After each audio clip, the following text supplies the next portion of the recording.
For today's video, we're working on this Case Ingersoll hydriv 448 tractor. I nicknamed this one the leaf machine because I have a homemade leaf sucker, and it's got the hydraulic, it's got the control valve and then the hydraulic powered leaf vacuum shredder on there. And in particular, what I'm working on is these hoses.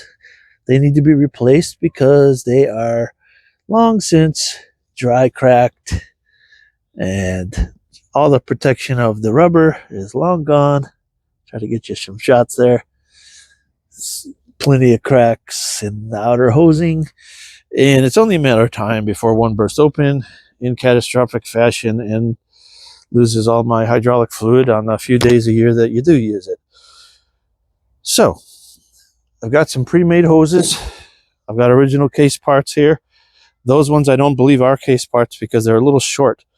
The case number for this particular Ingersoll hydrovac is C28320, and they must be identical because I got two of the same ones here. Let's go see what it takes to put these on. Shouldn't be too bad of a job. If anybody's wondering, this model number is located right up there, and it's a B98. And this is the hydraulic valve that controls it. You can hit that while you're on the tractor to turn that on and off, if you're not familiar. So I'm just going to start with taking one off and replace them one at a time so I don't get something flipped around here and run it backwards or do something else ridiculous. Get you zoomed in here. Get you so my head isn't in the shot all the time.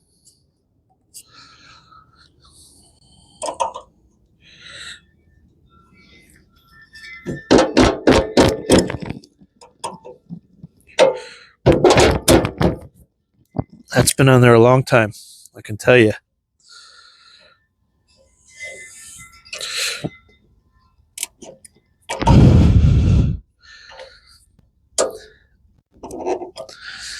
Am I supposed to take this loose first?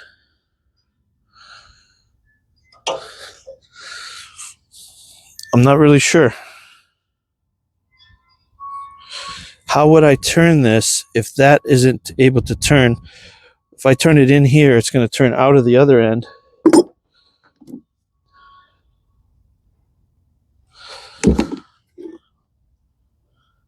That must have to come off. Oh yeah, that thing swivels, doesn't it? So I'm supposed to be holding that. See, this is why I make a video, because I've never done these hoses before. And I don't know about hydraulics because I just don't have much call for it. A person that's a hydraulic expert was just cringing watching the noob do his job wrong. Oh yeah, that works so much smoother. See, we could all learn together. That's why I make videos out of things that are seemingly straightforward, that anyone should know, that has business even putting their hands on equipment. But I didn't know.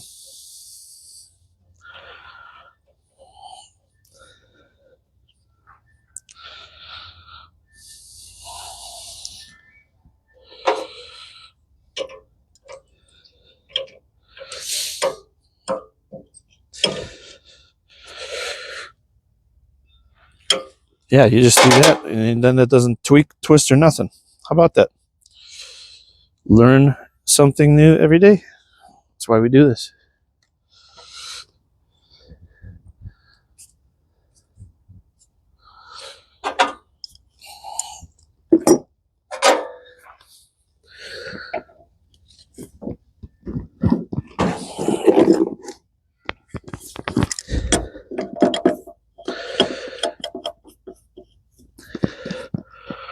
I suppose it'd be ideal if I was using proper wrenches too, that I wouldn't possibly round off the nuts that stay with the tractor.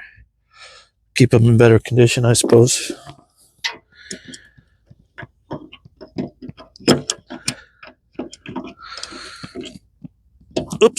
I'm going the wrong way.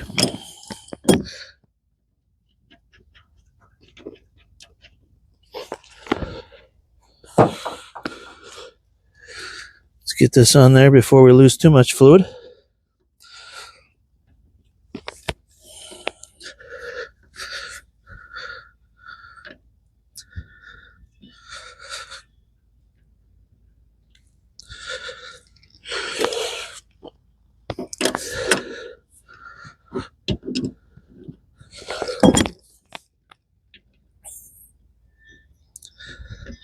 This one is kind of sticky.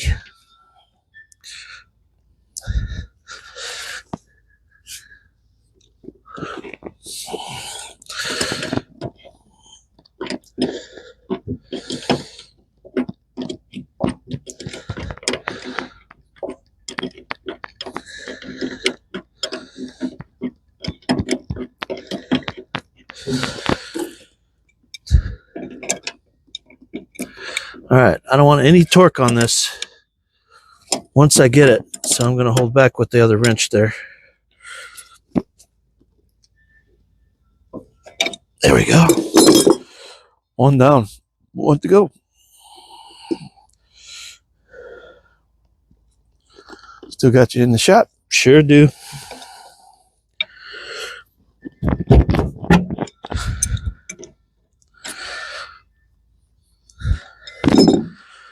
This one's coming off easy.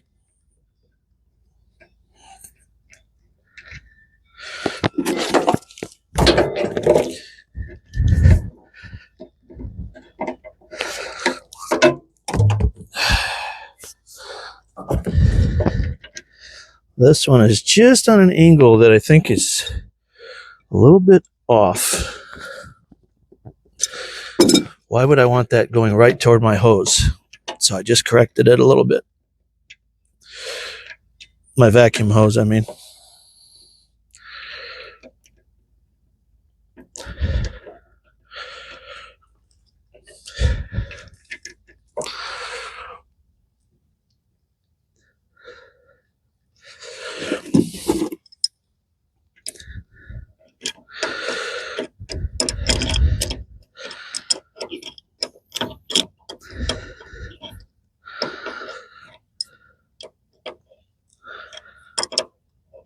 Boy, these hoses are rated for 3,000 PSI.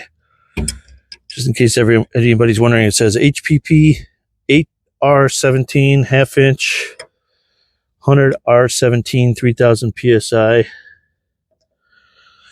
I think that'll be plenty for running this little fan motor. There we go.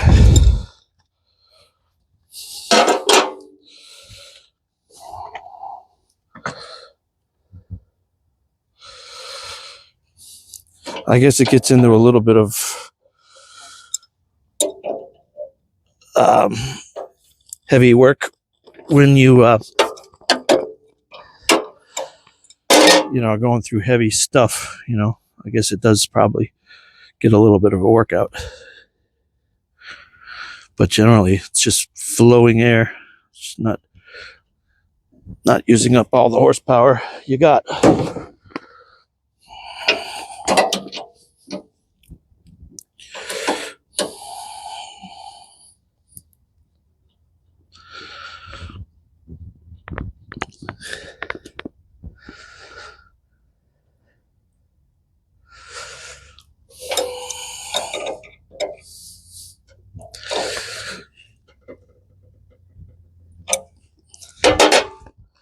I'm going to get this stuff off my hands as soon as possible.